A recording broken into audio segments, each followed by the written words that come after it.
गीता माता की, गायत्री माता की, गंगा माता की, भारत माता की। मंच पर उपस्थित विश्व के सबसे बड़े हिंदू संगठन के प्रमुख परम पूज्य सर संघ चालक मोहन भागवत जी, आचार्यों के भी आचार्य, हिंदू धर्म आचार्य सभा के प्रमुख पूज्य अवधेशानंद जी, गीता मनीषी स्वामी ज्ञानानंद जी, जिन्होंने 1 मिनट में करोड़ों लोगों को एक साथ गीता करने का जो संकल्प लिया है।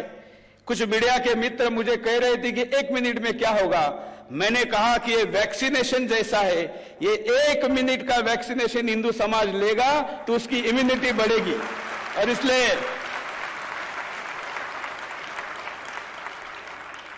धर्म को, आधुनिक युग को उसकी भाषा में समझाने वाले पूज्य परमात्मानंद जी, आलोक जी, जिनका संगठन हिंदू समाज का फ्रंट लाइन डिफेंस का काम करे, ऐसी जिनसे आशा है, ऐसे आलोक जी। हमारे बीच में जिनको लोग मीडिया मुगल कहते हैं, लेकिन मैं कहता हूं भाई मुगल क्यों कहते हैं, उनको मीडिया का हिंदू सम्राट कहो, ऐसे सुभाष जी, कार्तिक शर्मा जी, डॉक्टर नरेश त्रेहान जी, वो मेरे सामने बैठे हुई पांडवों की सेना को जय श्री राम।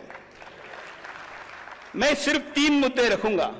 पहला कि गीता हमारे में से सच में कितने लोग पढ़ते हैं। पूछते सब हैं, मैं केवल आपके लिए नहीं कह रहा हूं, जो करोड़ों लोग इस लाइव टेलीकास्ट को देख रहे हैं उनको भी पूछ रहा हूं कि गीता पूछते सब है, पढ़ते कितने हैं, और पढ़ते हैं तो फिर समझते कितने हैं।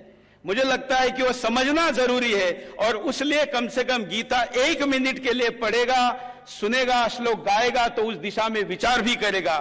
आज हमारा जो व्यवस्था है, मैंने ऐसे ही रिसर्च किया कि गीता लोग पढ़ते क्यों है। तो पहला कारण लगा कि पुण्य कमाने के लिए, कुछ लोग पाप धोने के लिए, कुछ करियर बनाने के लिए, कुछ गरीब गुरु ने बताया इसलिए, और कुछ केवल परिवार की परंपरा के लिए पढ़ते हैं। ये 5 कारण रिसर्च में सामने आए हैं। लेकिन वास्तविकता गीता तो पढ़नी चाहिए अधर्म का नाश करके धर्म की स्थापना करने के लिए। लेकिन ये हो क्या रहा है, ये हो, और इसीलिए अगर गीता हमारे बेटियों ने पढ़ी होती तो हमारी बेटियां लव जिहाद का शिकार होती क्या। और इसलिए हमारी बेटियों को, परिवार के हर सदस्य को गीता पढ़ाना जरूरी है। दूसरा है सामाजिक जीवन में गीता। व्यक्तिगत जीवन के साथ साथ हम सामाजिक जीवन में कितने हैं, क्योंकि समाज तो, हिंदू समाज भी अर्जुन की अवस्था में है, कंफ्यूज है, उसको भी गीता समझानी जरूरी है।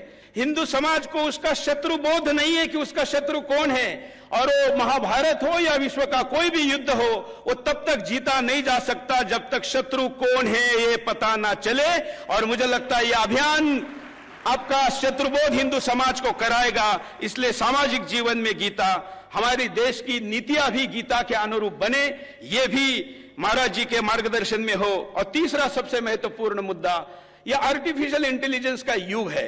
यहां पर डीप फेक, मशीन लर्निंग, इस आने वाले आक्रमण, अत्याधुनिक जो तकनीक आ रही है, उसमें हम गीता किस तरीके से लोगों के सामने रखेंगे, यह समझना भी जरूरी है। इसलिए उस दिशा में भी हमने अब आधुनिकता की तरफ इन सब मार्गों का उपयोग करें।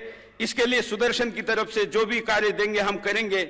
इसके साथ ही मैं केवल इतना ही कहूंगा कि महाराज जी, जो आपने संकल्प लिया है उसमें केवल हाथ उठाने से नहीं चलेगा, हर एक ने अपना अपना कोई ना कोई हिस्सा, कर्तव्य का घोषणा भी आज करनी चाहिए, केवल वीडियो नहीं बनानी है। इसलिए इस अभियान में 10,000 लोगों का वीडियो बनाकर देने का काम मैं आपको करूंगा, जो घोषणा करेंगे।